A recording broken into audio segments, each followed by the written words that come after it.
Biz türklərə Azəri deməklə nəyə çatmaq istəyirlər? Baxın, Birinci Dünya Savaşından sonra Ruslar bizim əleyhimizə tam doğru və düzgün bir fikir elədilər. Və bu fikrin də dalında həm İngilis durdu, həm Pəhləvi üçün mənfəətləri bir idi. Və bizim ürəyimizdən bir bıçaq vurdular ki, hələ də çıxarda bilməmişik.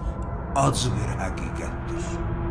Tarix boyu biz bunlara qan durub ot yoldurmuşuq və bunlar bizim Türk adında birləşməyimizdən qorxurdular. Ona görə də bizim kültürümüzdən, hüviyyətimizdən və kimligimizdən zərbə vurdular. Məsələn, İranda Pəhləvi öz manqurdumuz Kəsrəvinin əli ilə Zəban-ı Azəri adında kitab yazdırdı və bunun yayımlanmağında həm Rusiya və həm İngilis düzgün çalışdılar. İndi sən Azəri olanda nə olur, ya Türk olanda nə olur? Fərqi nədir?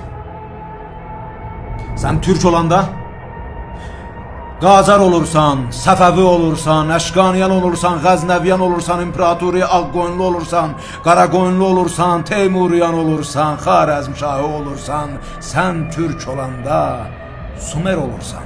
Sən Türk olanda tarixə nöqtə qoyursan, tarix sənsiz mənasını itirir və gələcəcə əl uzada bilirsən. Amma sən Azəri olanda sənin keçmişin yox, kimlicin yox, lap belə israğa günün yox. Niyə gərək səndə özgüvənlik, yəni ki, etimad benəfs ola ki, gələcəcə də, yəni ayəndiyə də əl uzada biləsən?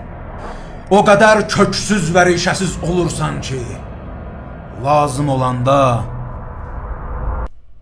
peysərvə salmaq olur. Sağ qalın.